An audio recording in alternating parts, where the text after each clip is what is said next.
Hello, everyone, and welcome to the third installment of Cultured Cabbage. And today we are taking a break from the superhero genre and moving over to science fiction, where we're reviewing the 1985 masterpiece, Back to the Future.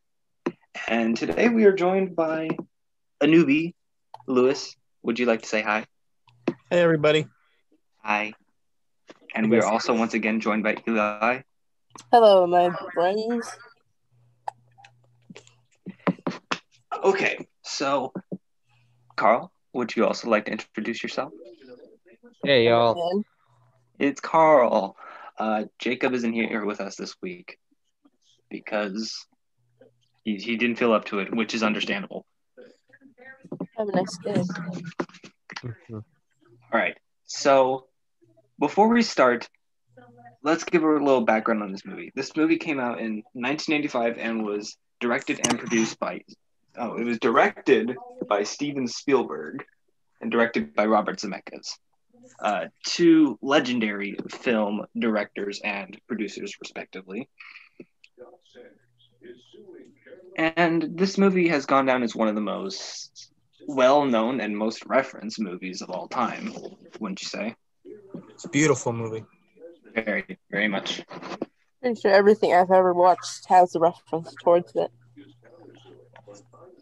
It's the most well-known time-traveling movie ever.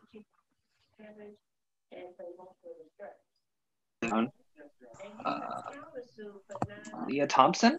Is that how you say her name? Is it Leah? I'm not quite sure. Let's just go with Leah. Leah Thompson as Lorraine. Or was it Jen? Honestly, I'm gonna cut this part out. No worries. Yeah. So moving on to the synopsis of the movie. The movie was released and takes place in 1985. We open up with a high school kid, Marty McFly, walking into this house with all these ticking clocks and all these contraptions laid out, which were who were introduced as Dr. Emmett Brown. A brilliant scientist, has tons of money from this estate he once owned, all that jazz. Mm-hmm. So Marty's walking in. He's looking for Doc because there's something he needs to talk to him about, which we're introduced to. And he realizes that Doc's experiment is that all these clocks are ticking 20 minutes ahead of time and that he's late for school. Boom. Power of love. Let's get into it. That's the power of love by Harry Lewis and the News.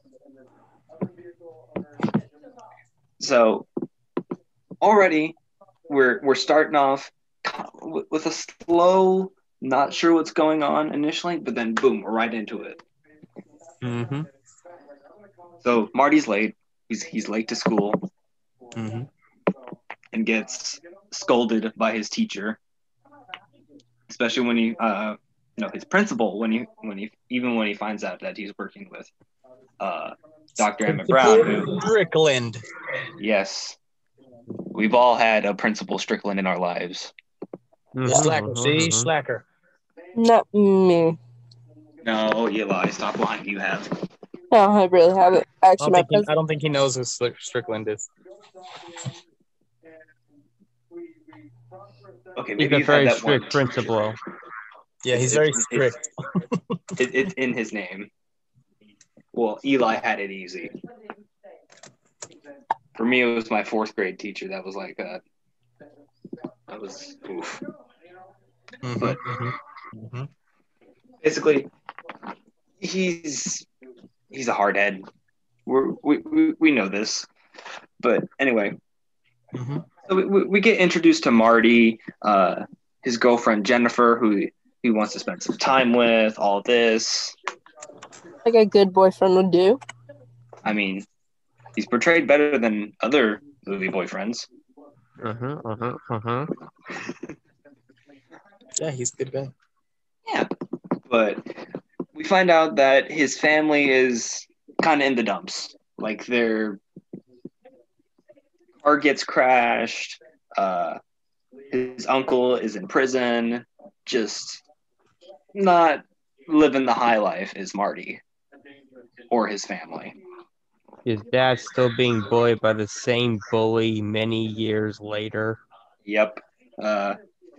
Biff Tannen. Mm-hmm. Been Maybe bullying Marty's his father family's- George since high school. Mhm. Oof. Sounds like those people part of pyramid schemes.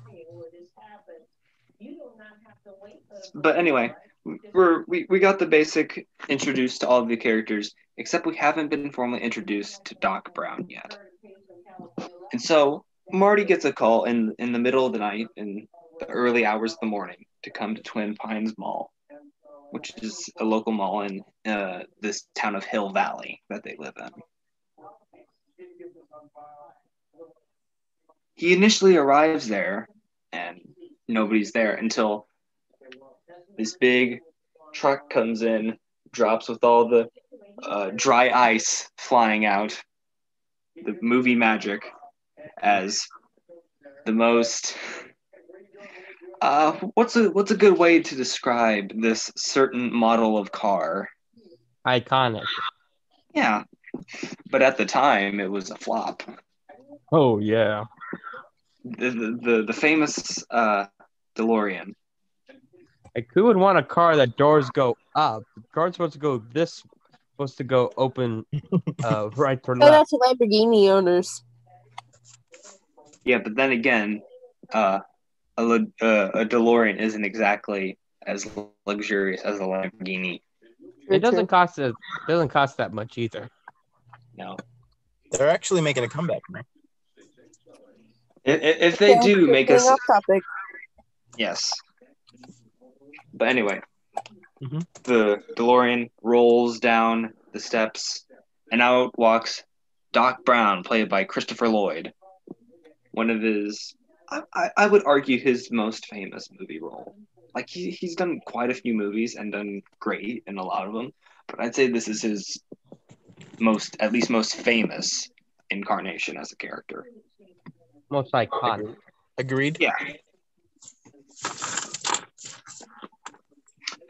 And he's this kooky yet genius doctor. He claims to have invented time travel, which of course Marty, rightfully so, is skeptic of, because this is the 80s. Like Mm-hmm. that stuff is fantasy. Even today it's fantasy, but even then, back then, It's a dream. science wasn't as advanced as it is today. Mm-hmm. And even now we can't time travel. Which is probably for the best. Oh yeah, Totally for the best, actually. we'd F up If all we the take- timelines. If we take these other movies into account. Yes, we're introduced to Marty and Doc Brown. Good friends. Not exactly sure how they meet, but we're introduced that they are good friends. Can I ask you, how exactly do they travel in time? They time travel in the most luxurious way possible. A time car. A car. Driving. How does it work? Well, let's break it down. So, first of all, you're going to need plutonium. Oh, Which is not cheap, by the way. No, you can't find it in your corner drugstore. Or your supermarket. Or the black market. zinger. Probably.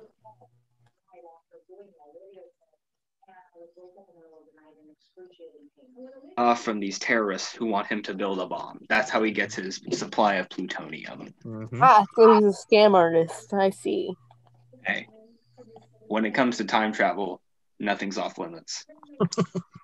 Even You can always murder. go back in time and Because you can replace fix it later. Yeah. But anyway, So something I want to say, but I can't say it. plutonium in the car, because that generates this famous number you've probably heard 1,000 times, 1.21 gigawatts of energy. Oh, that's as much as a bolt of lightning. Exactly. That's going to come into play later. Don't you worry. No spoilers. Spoilers for this movie that came out That was years ago. a long, long time ago. Someone in here hasn't seen. Yeah, Carl.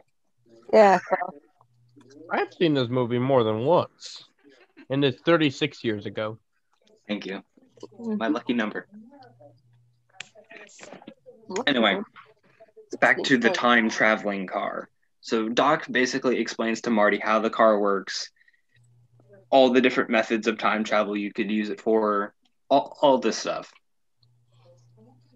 And he tested out on his little shaggy dog, Einstein. You cannot do that to dogs.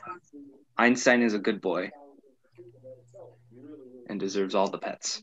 As long as he's alive, I don't care. Well, after Doc sends him exactly 1 minute into the future, Marty's freaking out because he thinks Doc has, disintegrated Einstein. Peter, don't sue us. We're just talking about a movie. PETA, please.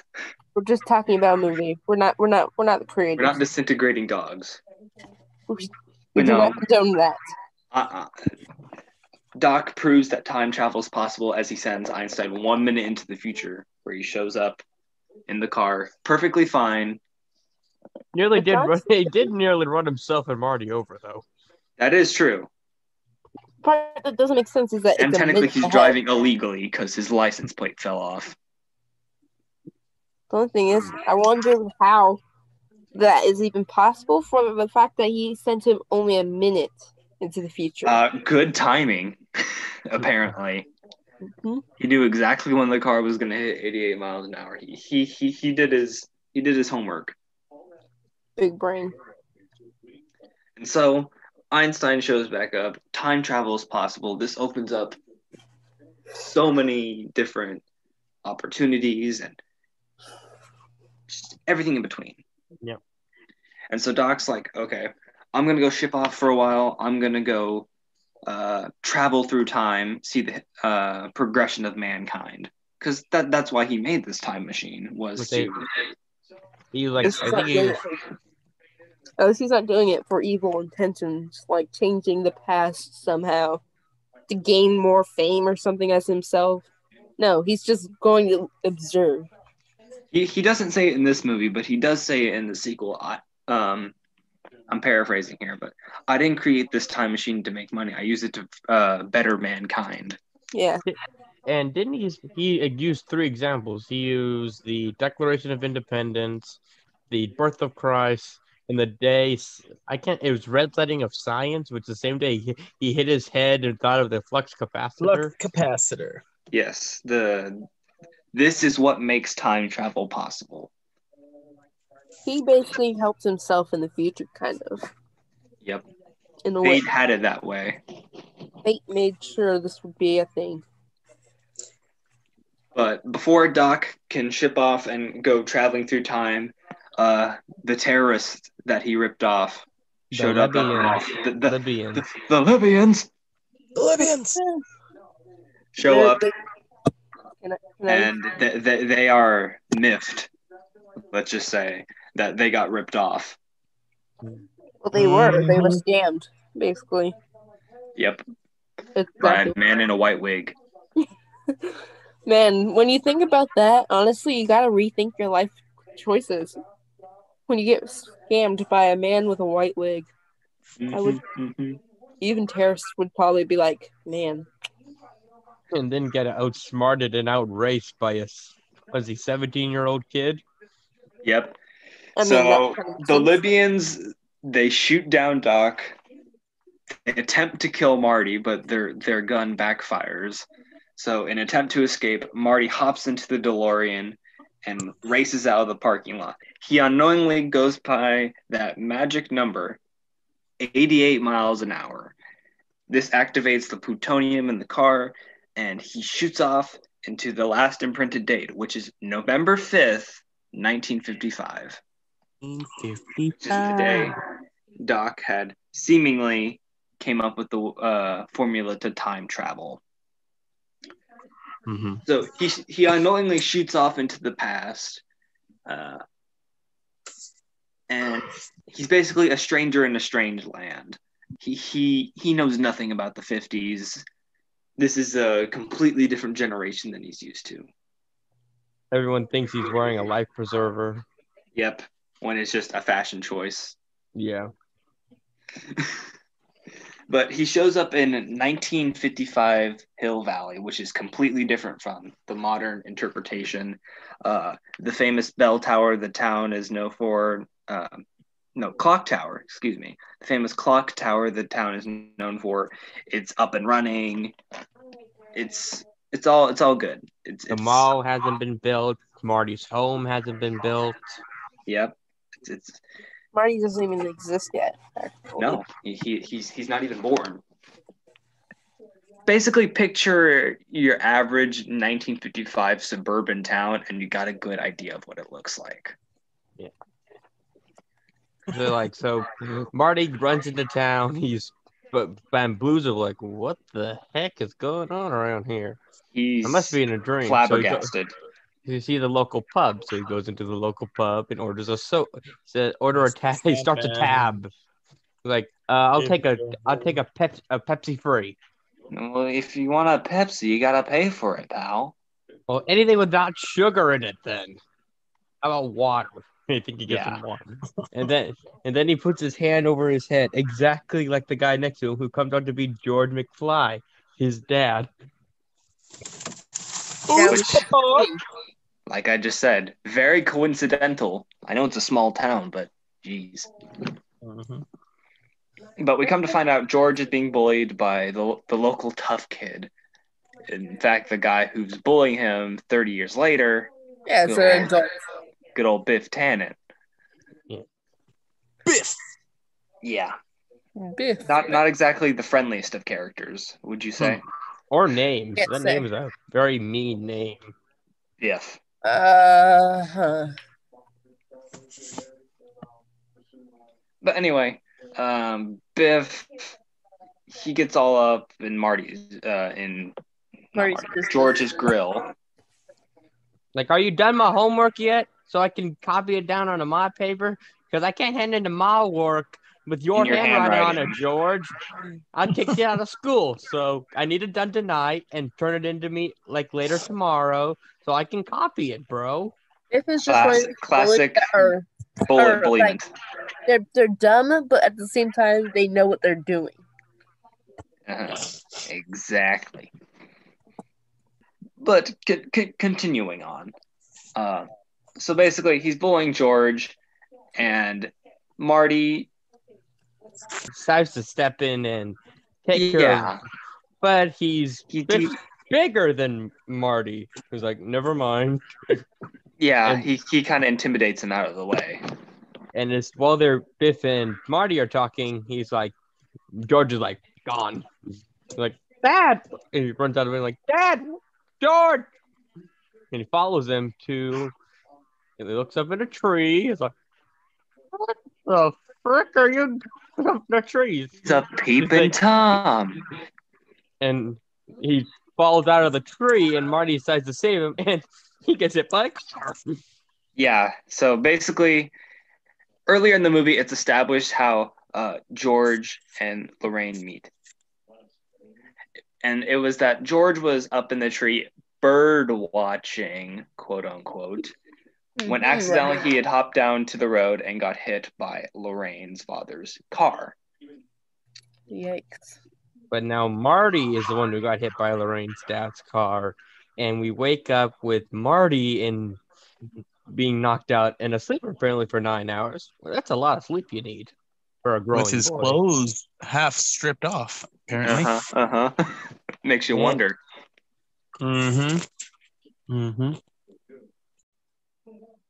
So Marty's very out of it right now. He just woke up from getting knocked by a car, understandably. Yeah. But he finds out that the person who's taking care of him is his mother, but from the past. It's teenage young- boy crazy his mother. younger mother. Mm-hmm. And he calls him Calvin Klein. He's like, why do you keep calling me Calvin? Because that's what your underwear says. Why are you looking at his Why? underwear?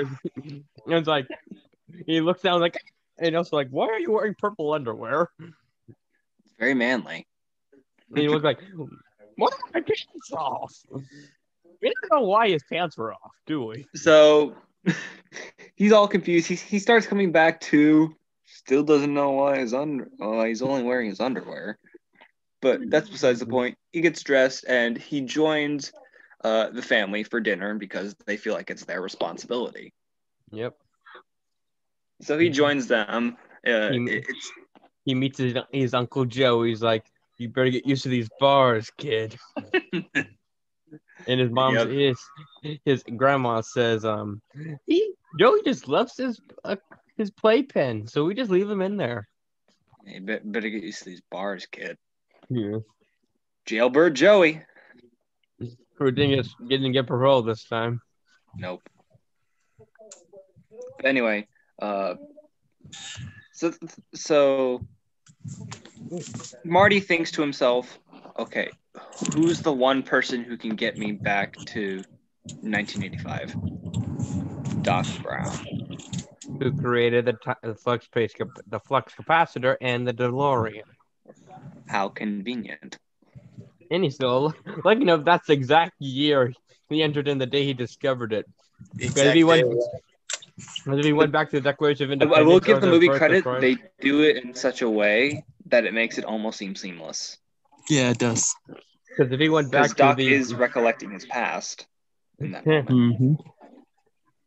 Because if he went back to the Declaration of Independence or the Birth of Christ, he is shit up a tree. Yeah, he's done. That's it. I will say Movie this over. is one of the best well-knit movies. I don't find too many holes in it.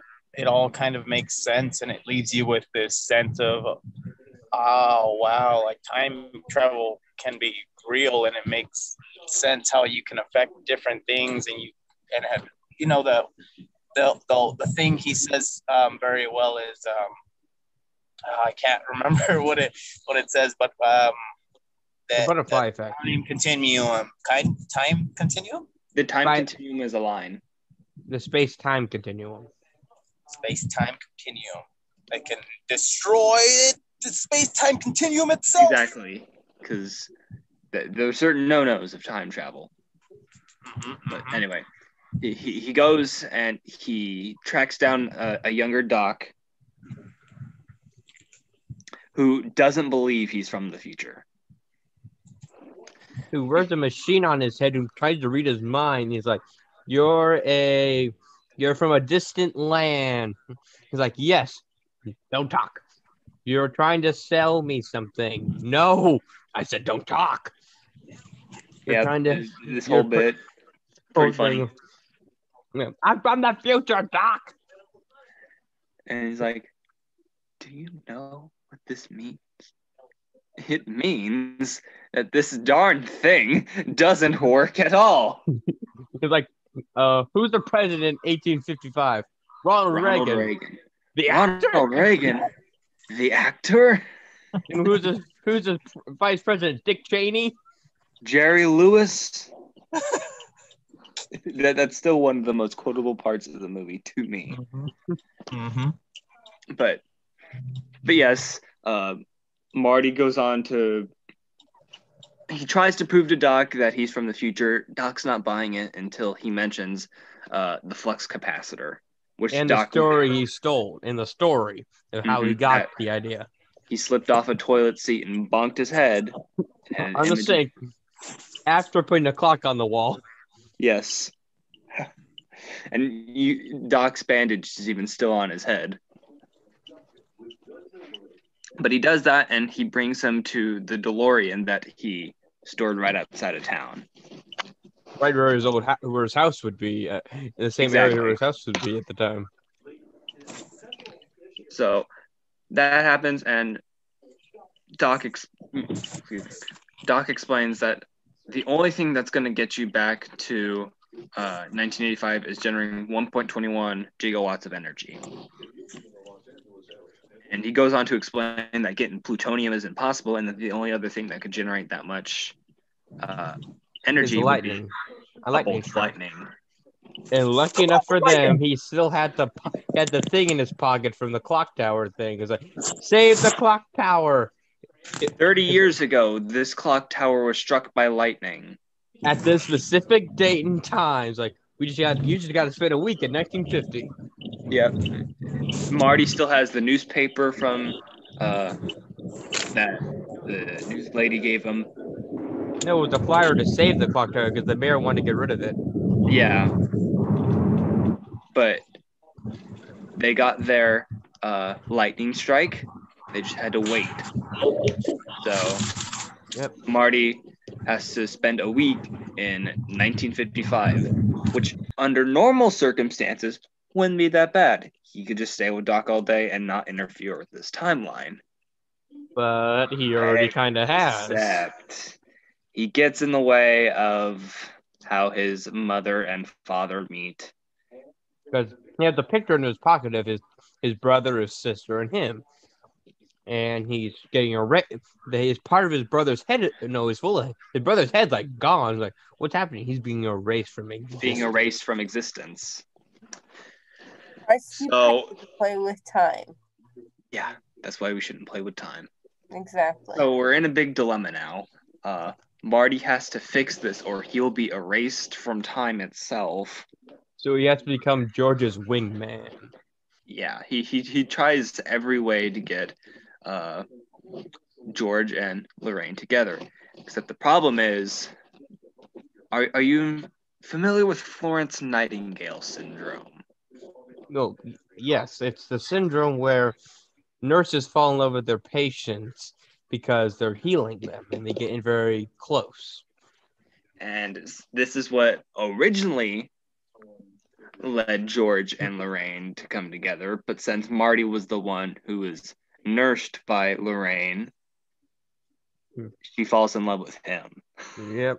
I hated that. I know about that scene, and I was like, "Oh my gosh, this is going." Nope. Boys, please, just no, no. So this Marty's obviously in a very awkward position right now because his mom's flirting with him. His mother. He does. In all fairness, she does not know that Marty is her kid. Obviously. I mean, I don't know how you even explain that. No, hey, I'm just your future kid, so don't flirt with me. How would you say that to your mom? Especially in 1955, where most people were oblivious to a lot of things. Well, sci-fi wasn't even. I don't think sci-fi was even a thing back in 1955. It was, but it wasn't as prevalent as it would become later on. I did not hear a thing you said, but cool. But anyway, so he's trying every way, but it's not helped by the fact that Biff, who wants Lorraine, keeps getting in the way. And it's all one big cluster. So Marty sitting at lunch with George, like, I talked to Lorraine. She actually wants to go to the dance with you, George. Are you sure? I'm pretty sure, she said. He's like, no, I don't think she'd want to go with me. And then as we look, this kind of, I guess you could say, sexually assaulting her. He's pushing hard. Oh yeah. Like, I'm not that kind of girl, Biff, she says to him. Yeah. Well, you're gonna be, he says. Which is very close to a very mean R word. Yes. But anyway, Biff's in the way. George doesn't have the confidence to ask Lorraine. Like, he is timid. He's not a man's man. He's like the cowardly lion from Wizard of Oz. Yeah. But Marty comes up with a very big brain idea. That night, he sneaks into George's house, wearing his radiation suit that he had got from Doc Brown because, handling plutonium isn't exactly something you do with your hands. Well, unless you want to grow an extra hand or an extra arm or an extra something else. Yeah. If you don't want multiple limbs, that is. But anyway, he sneaks into George's house wearing this disguise. He hooks up an Eddie Van Halen Walkman up to George while he's sleeping. And scares the absolute crap out of him playing and is like, I am Darth Vader from the planet Kluon. If you don't go on a date with Lorraine, I will radiate your brain. I'm an extraterrestrial from the planet Vulcan. You'll never understand me or my intentions. And another one of my favorite scenes in that movie. But yes. The inner mechanization of my mind are enigma. I mean, it is. That's the thing. It's just the inner machinations of my mind are an enigma. That's what I thought about that scene. Just like, huh. Yeah. Darth Vader, quote unquote, threatens to vaporize his brain if he does not go to the dance with Lorraine. Again, Darth Vader threatens to vaporize. Like he can just go. So the next day, George goes to see Marty. He's like, wedding. He's like, Marty's like, you didn't come to school today. What happened? I overslept. Darth Vader said he'd melt my brain if I didn't ask Lorraine out on a date to the dance. But he's like, I don't know what I'm doing. You're the only one who can help me out. During this, Marty's trying to like, how do I get this soda off? And George pulls it off of the machine because it's a bottle cap. Smart. Not a screw. We need more of those in our life, honestly. Bottle caps? No. Bottle cap openers. Yes, bottle cap openers would be more helpful. Yes. Anyway, back to the scene. It's very reminiscent of the scene we saw earlier with Biff entering the cafe. And he's once again pushing hard on Lorraine, bullying George. But instead of backing down, this time Marty he doesn't stand up. He makes Biff fall down. Well, yeah, he sticks his foot out all classic and trips he stands up at Biff. He's like, but Biff's very much taller than Marty. Yeah, he raises up higher and you can barely see Marty over his shoulder. So he runs out of there and sees these kids with these homemade scooters.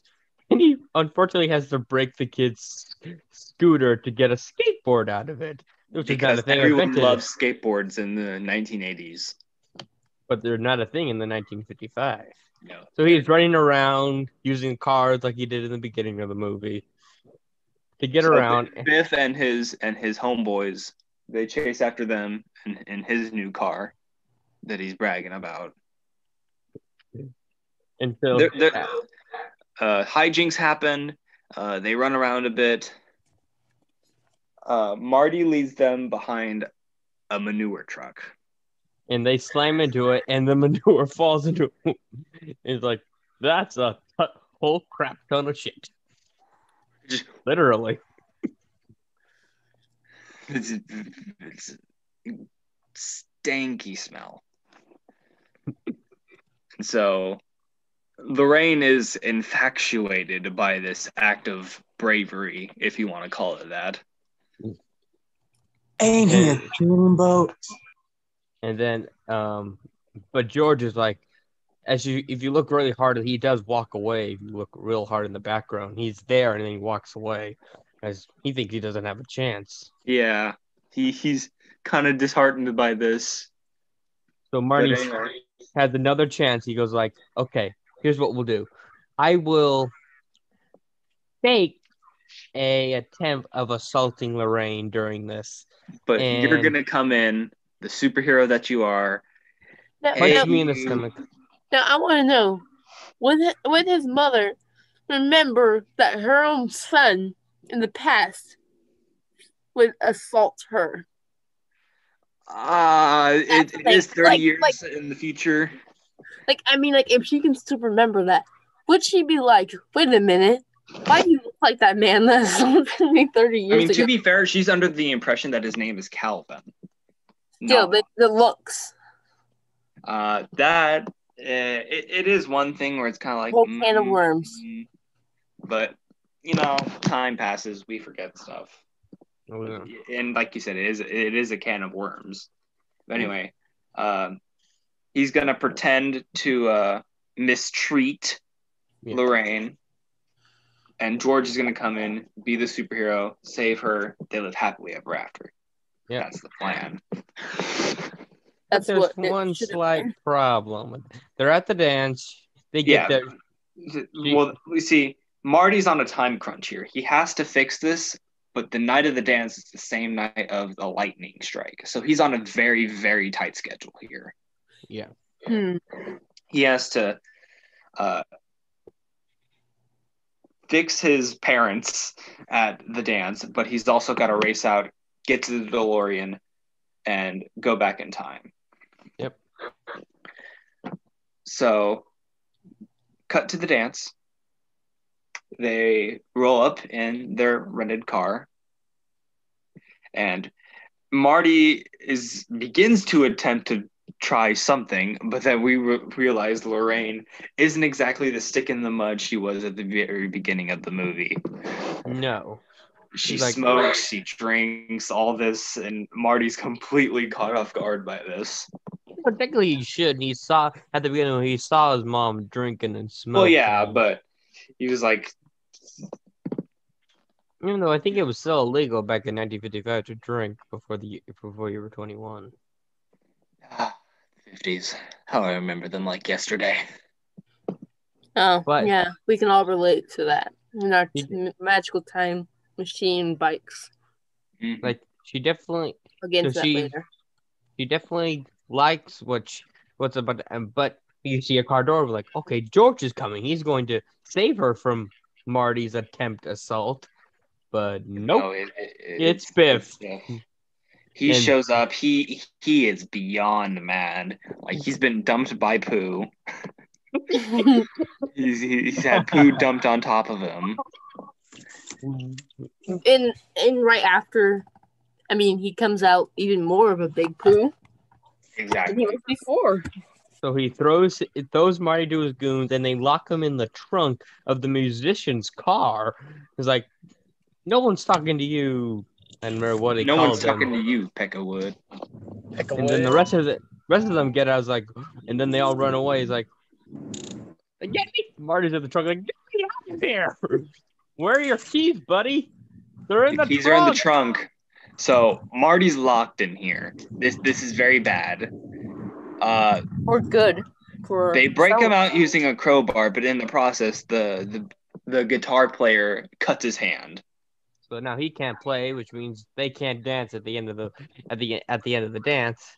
But George doesn't know that Marty's been dumped in the trunk, so he's going to go. He still thinks that he walks up and he sees tumbling going on in the car, and he's like, "Oh, that's my cue."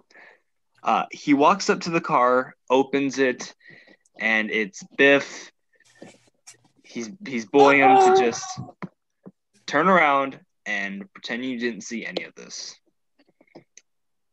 But this time, George decides to stand up to Biff because he finally got his backbone. Finally, yeah, he grew a pair. Yeah, that's fine. So he stands up to Biff, but Biff is he's wrenching his arm back. He's gonna break it. He's like, he sees how he's still Lorraine's like, stop hurting him, and he pushes him. Biff pushes Lorraine down onto her knee. So it's like you can see his hand going into a fist, and he punches Biff, spins him around. The best worked punch in all of cinema, because Biff does a pirouette afterwards. He just falls down and Marty he lays him out, cold cocks him. Yeah, and as soon as that punch happens, Marty comes. Is like, Yes, George. Yes. Good George. They walk off into the dance room. But the problem is the guitar player can't play. Yeah, so he's looking at the phone like, uh-oh, we're still fading. We gotta fix. So he's like, okay, since I'm a guitar player, I can play. He starts to play in the dance. Yeah, they're just playing normally, the normal 50s. They're playing Earth Angel, which was Darling. But then Marty is starting to disappear, so he can't play anymore. His memories are like poofing away. Like, "What's are you?" And when the piano player's like, "Are you okay, buddy?" Yeah. And then comes another iconic scene in the movie. It's his turn to play, and he plays a little hit single called "Johnny Be Good." It's an oldie where he's from. But a newie where they're from.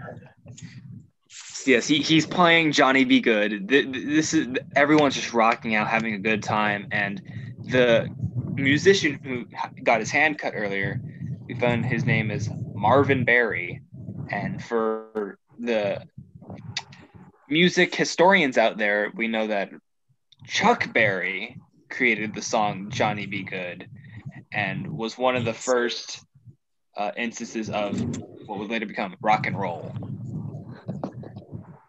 So this little performance Marty pulls off basically molds what becomes Johnny Be Good in the future. Yeah. So that's a nice little piece of trivia there. But anyway, he's playing the song. He starts really getting into it. He rocks too hard. He's like playing this amazing guitar solo. Like, maybe y'all ain't ready for this yet. But your kids are gonna love it. Love it, yep. But then honestly, these people in 1955, they're not familiar with rock and roll. I don't think even think it was born yet. No, Chuck Berry was like one of the first people to ever revolutionize rock and roll. I think he was the first. Oh yeah, I looked up on his Wikipedia. It says Charles Anderson Berry is an American singer, writer, and guitarist, and one of the pioneers of rock and roll music. Roll. But anyway, but back now to that the movie. He saved his parents. Now he's got to run all the way down to downtown. But there is a nice little exchange between George, Lorraine, and Marty afterwards. How they're talking about the future, and well, not talking about the future as if they know Marty's a time traveler, but they have this nice little conversation, and this line isn't amazing, but it's just a personal favorite of mine, where Marty tells what his future parents. Very touching. If you guys ever have a kid, and at 7 years old he accidentally lights fire to the living room carpet, go easy on him. Which, of course, they have no idea what he's talking about. Giving me goosebumps as we speak. But it's just a sweet little moment between them. But we have no time for that. We must get to time traveling. It's the only time that he actually hints to their relationship as father and mother and son. Yeah, because obviously... Yeah, he doesn't want to break the time. What is it called again? The space-time continuum. Or rather, like we call the time stream. Precisely. So yes, Marty's got to race over to downtown, get in the DeLorean, and go. But suddenly, a thing pops into his mind that the night that I go back, Doc Brown is shot by terrorists. I can't let my friend die like that. So he attempts to tell Doc. Multiple times during the movie. I don't want to know the future. I don't want to know the future. Yeah, because Doc is like, no, you can't tell me. It's not good to know too much about your own future. AKA the butterfly effect. Mm-hmm. Which he probably was right about, knowing how even the slight of changes can really mess something up. But anyway, so Marty leaves a letter for him. and runs into the DeLorean. It stalls initially, which must have given him the biggest heart attack he's ever felt. For a 70-year-old kid who should not be having heart attacks, he probably had one. So, but he starts it, he runs off, he hits 88 miles an hour right as the lightning hits. Well, we thought. The cable comes undone that's hanging over the street lamps. And so Doc has to climb the clock tower and fix it. It's a really, really tense moment in the movie. And this movie does not have very many tense moments, but they're literally racing against time. Yeah. But and I think it's just such a cool aspect of the movie. As he plugs it in, he unplugs another part. It's like, uh-oh, you got to fix it. So you got to climb down and plug it in again. And as he plugs it in, he zaps himself, and the DeLorean goes The lightning strikes. Carl. Fill in while his internet catches up. The lightning strikes the clock tower right as Doc is putting in the electrical cords. Very close call, but he does make it. Marty's antenna that's hanging off the DeLorean, it hits the wire. He hits 88 miles an hour. He's off. He goes to the future. Well, the present. Back to the Future. Hey, it's the title of the movie. Mm-hmm. Who knew? The creators. So I got this anime plot. But he goes back to the present, and he witnesses the events that happened right before he left. Doc getting shot by terrorists and him racing off into time. Mm-hmm. He walks over to Doc's body that he had that said "Do not open" until 1985. Doc sits up and reveals he was wearing a bulletproof vest, and he says, "Thank you." It's just, it's a good. What's the word I'm thinking of here? Climactic ending. A good build-up. Yes, a subversion of your expectations. Never saw it coming. So, yeah. So that happens. They embrace. We cut to the next morning. Everything's back to normal. So we think. Or so we think. Marty walks home to his house, but then he realizes it's a very nice. The house looks very nice. The truck he's always wanted is in the garage. His parents aren't. His family isn't so much in the dumps anymore. Biff's the one who's. He's George's servant. Like he was kind of in the beginning of the movie. How George was in the beginning of the movie. No, he's not a servant. He's not a servant, but for him. He's his assistant. Take that out of context. But yeah. Basically, the roles reverse, kind of. Except Basically. George isn't just as George is not a jerk about it. Yeah. But basically, that happens because he stood up to Biff. He didn't let Biff get to him his whole life. So yeah. So it turns out this little speed bump in time actually bettered Marty's life. So people, you know what? No, take it from this movie. Don't let people bully you. Stand up to bullies. That's one of the many takeaways you can take from this movie. Many takeaways. This whole thing was a lesson on bowling. That's what the movie was about. And don't time travel. Yes. don't get Major Mom flirt with you. Mm-hmm. Oh my God, that was. But anyway, it seems like everything's well and good. He and his girlfriend are about to ride off into the sunset, except Doc Brown Ex Machina comes in with the DeLorean. He knocks over their trash can for one, which kind of rude of you, Doc, don't you think? Oops. For a guy that saved your life. So he walks out and he says, "Marty, you got to come back with me." And he's like, "Where?" "Back to the future." Dun dun dun dun. It's your Title kids, card. Marty. There's something to be done about your kids. Hold on, DJ. You? It's your kids, Marty. Something's gonna be done about your kids. But before we can move off into the next chapter, the movie ends. To be continued. Roll credits. That's what I find weird. Back to the Future. They do indeed go back to the future, even though the future is the present. That's the confusing part. The entire title is technically an oxymoron. This movie is an oxymoron. This Meaning, whole trilogy. For those people who don't know what that means, let's explain that. I feel like most people know what an oxymoron is. Think of a paradox. Yes, that's exactly what it is, people. Basically.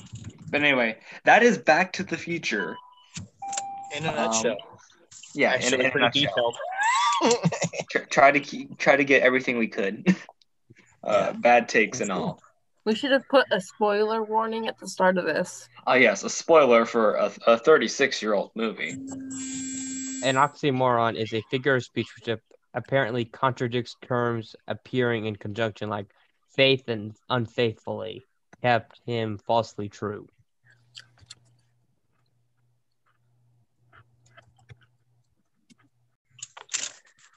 So now comes the big question. What was your guys' overall thoughts about the movie? Carl, would you like to go first?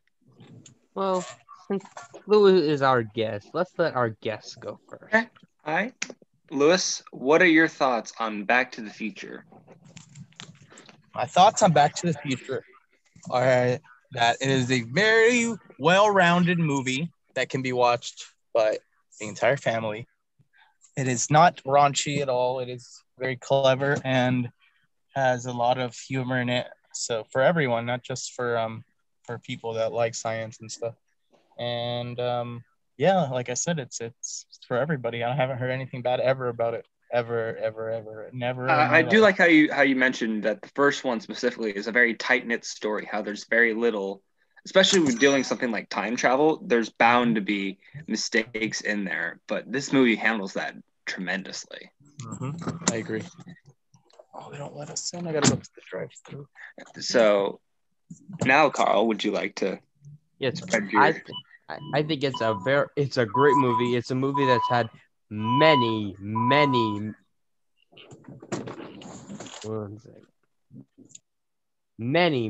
references throughout all of pulp culture.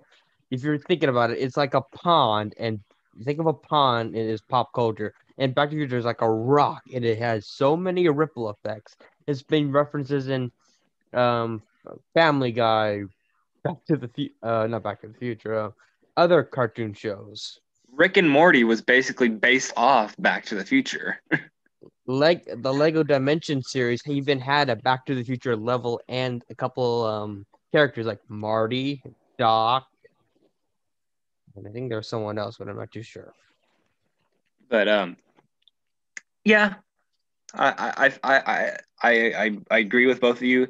It's a timeless movie that will never be replicated, and I think a lot of that goes to both the acting on Michael and Christopher Lloyd. Yes, thank you. Christopher's acting chops. I wouldn't say this is Michael J. Fox's magnum opus, but it's definitely up there. Both Michael and Christopher will forever be remembered for their chemistry in Back to the Future. It's got the same aspects as kind of like The Princess Bride, where the acting and the set time period is what made it so well known. Like you could do you cannot remake the same magic of Princess Bride. No, you couldn't. And funny thing don't is, do it. So don't do it, NBC. Yes, please do not.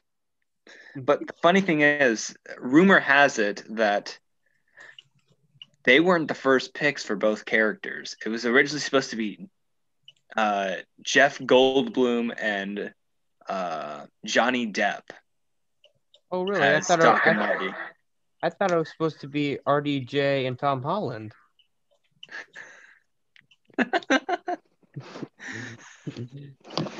Oh, people are not going to get that joke, but thank you anyway, Carl. That made my day. No problem.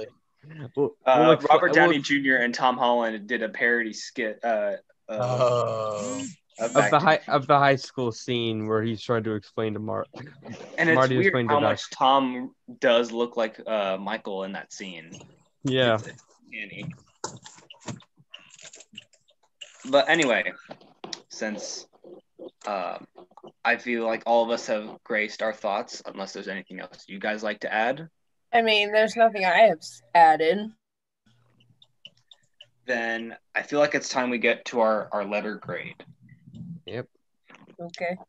So, Lewis, where do you rank Back to the Future?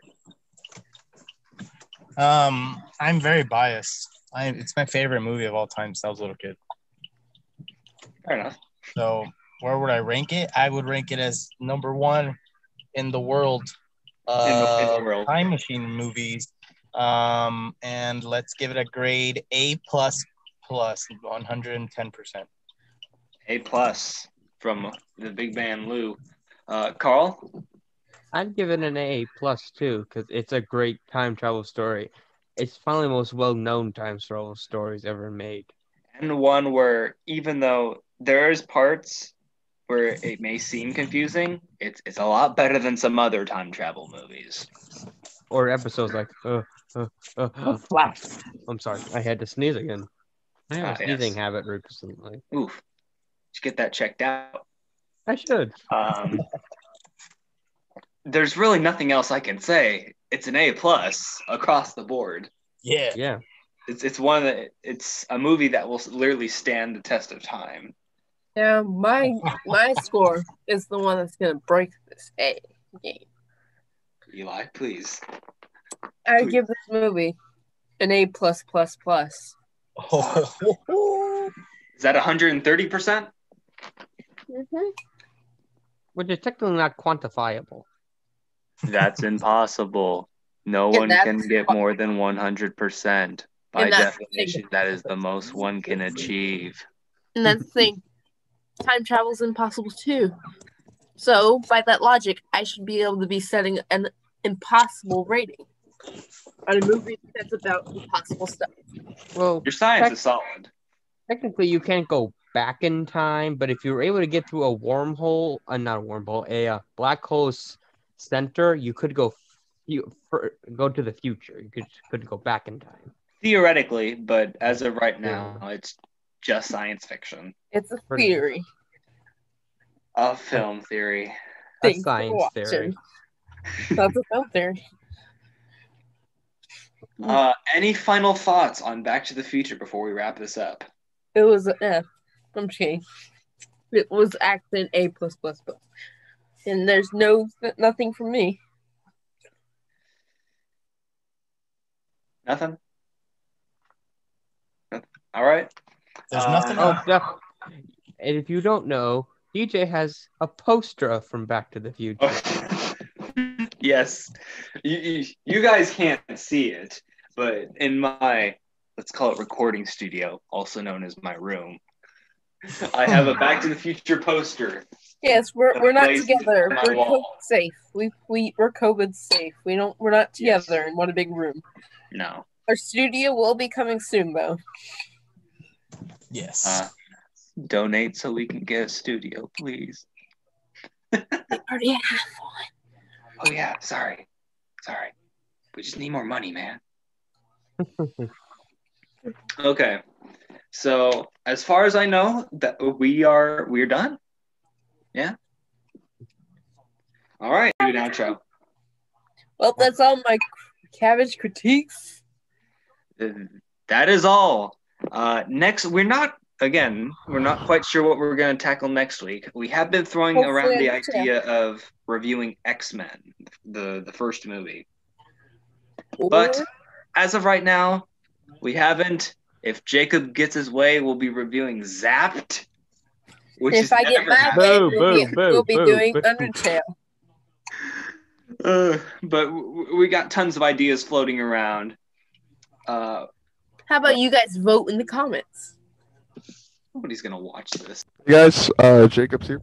I'm really late. I find your lack of faith Just want to disturbing. remind you to like, subscribe, for the algorithm. But Remember, I'm your favorite but host. we were planning to do comic book reviews, Yes. and when we're able to meet up in person, I'm thinking the first story we should start is Craven's Last Hunt. I have the trade paperback, so we could all read it and we could talk about it. Very, very good story. Very good. One of my favorite Spider-Man stories of all time. But on behalf of Carl, Elijah, Lewis, our late guest Jacob, and myself, this is all, Cabbage Cabbage. Critiques, and we will see you guys next week. Adios. Farewell. Stay cultured. As always.